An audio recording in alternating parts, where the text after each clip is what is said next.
Today, we're looking at the two most popular three-row SUVs in America, the Ford Explorer and the Toyota Highlander. We'll drive through and see how each SUV evolved in technology and style. We'll also see which model years are the best to buy used, which ones to avoid, and more. So hop in and let's go for a ride.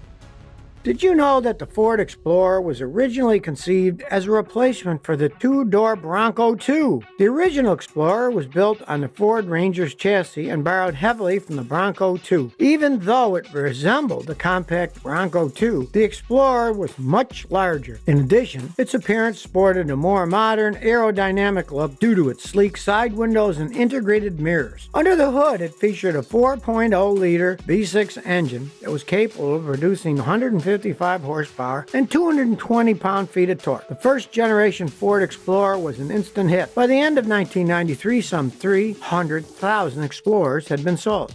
But soon Ford realized most buyers rarely drove off-road with their Explorer, so Ford started making changes. The second generation saw improvements to the Explorer's on-road capabilities. For example, Ford took its I-beam front suspension, which catered to off-road experiences, and replaced it with a new independent wishbone suspension. This generation Explorer carried a distinctly rounder look, thanks to the redesigned grille and headlights. It was also significantly longer. In 2001, Toyota introduced a very first Highlander. It differed from the Explorer, which was truck-based, whereas the Highlander was one of the very first car-based mid-sized SUVs. It was built on the same platform as the Toyota Camry. Its unibody structure and four-wheel independent suspension gave it a comfortable ride. Meanwhile, around this time period, the third generation Explorer came with a complete redesign. It was now taller and longer. A new independent rear suspension system improved vehicle handling and made for a best-in-class ride. These updates allowed the Explorer to now offer a third-row seating and a significantly larger cargo space. It also featured a new, more powerful engine. The V8 power meant this Explorer could now tow up to 7,300 pounds.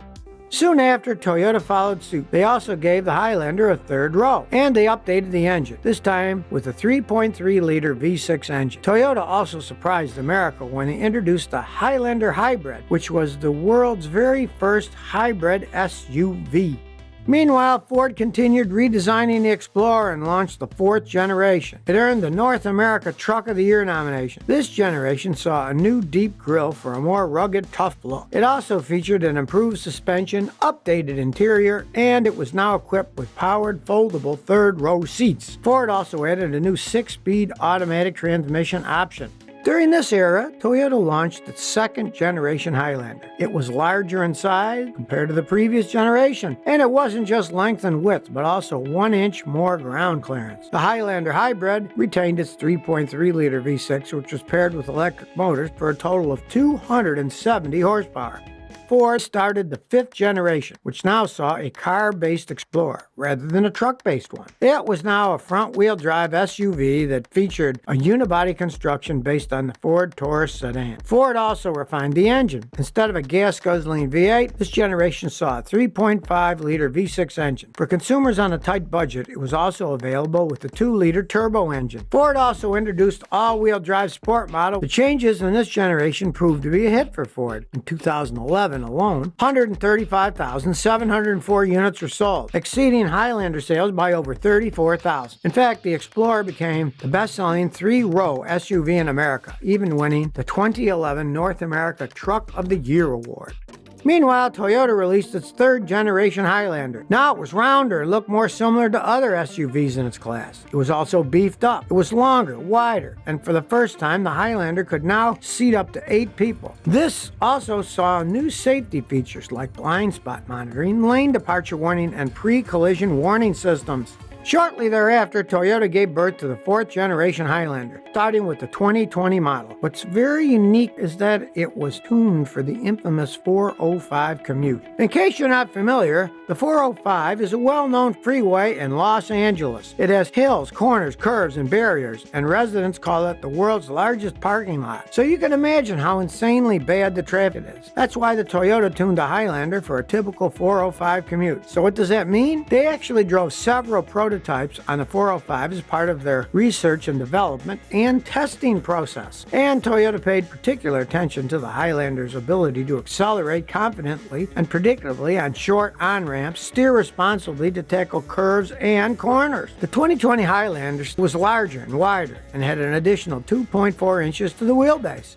Ford also launched a new generation, starting with the 2020 Explorer. And this time, Ford made a big decision to move the Explorer to a rear-wheel drive platform. It shared the same platform as the Lincoln Aviator. This enabled the Explorer to have a longitudinal engine layout, which in turn meant they could move the front wheel forward and stretch the wheelbase by 6 inches. So we're talking more cabin space and cargo space. Also, the new Explorer saw its towing capacity improve by 66%. That was quite a significant jump. Three engine options were available: a 2.3 inline-4 that output 300 horsepower, or 3-liter twin-turbo V6 capable of 365 horsepower, and the Explorer ST Performance model could get up to 400 horsepower, making it one of the most powerful SUVs on the market. Ford also released its hybrid version, the Explorer Hybrid, with an impressive 3.3-liter V6 and an electric motor that output 318 horsepower total.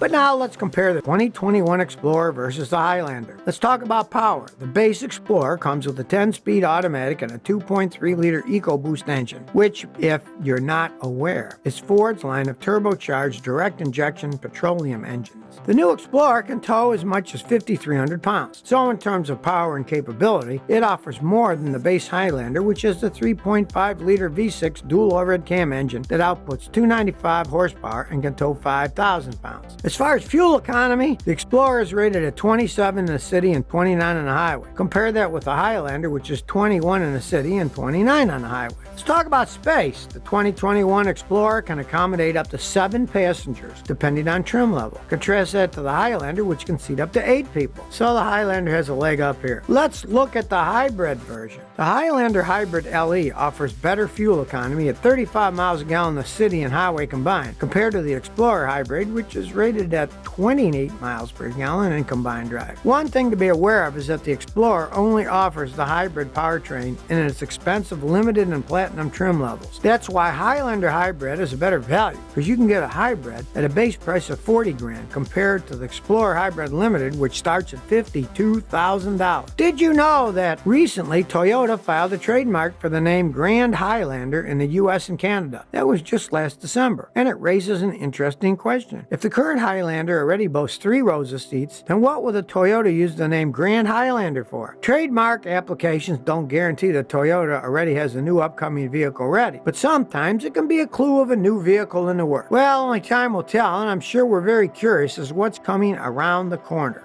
Now, if you're looking at a used Highlander or Explorer, which model year should you avoid and which are worth considering? Let's start with the Explorer. The Explorer started having serious transmission problems with the 2001 to 2008 models, but in particular, 2003 and 2005 models were the worst. Those models tend to need repairs quite early on, making them expensive to maintain even for a short period of time. The problem was resolved in 2009, so it's not much of an issue with models from that period onward. As far as more recent models, the 2013 Explorer received complaints of the body and paint, but it wasn't as bad as the 2017 Explorer, which had engine, transmission, and paint problems. The 2017 also had complaints of carbon monoxide odor, but that's another story. So which used Explorer models are worth considering? The 2 best years for a used Explorer are 2010 and 2011. The 2010 model may be a little older, but it's the last classic style Explorer, and it's known to have a reliable engine, which is an important consideration. It was also the last Explorer of its era to have a V8 option, which offers better towing capability than a V6. Also, if you're an off-road enthusiast, the 2010 was the last to offer the classic all-wheel drive, front-wheel drive switch,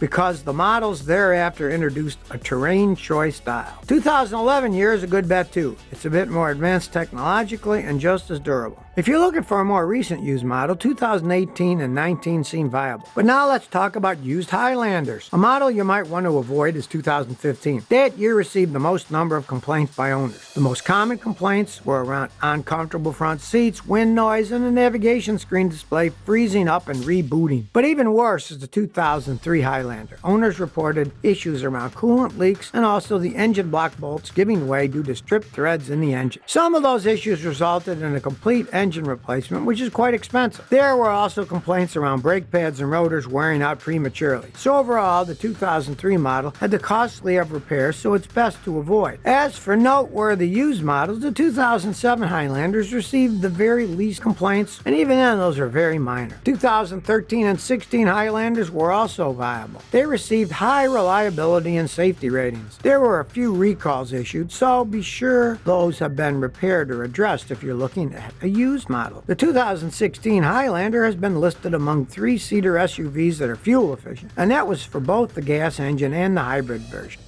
Also, the 2017 and 18 Highlanders received only a few complaints, and none were critical. But now you tell me, what's your favorite, Ford Explorer or the Toyota Highlander, and why? Please comment below and share your opinion. And if you like this video, please subscribe to my channel. Thanks for your support.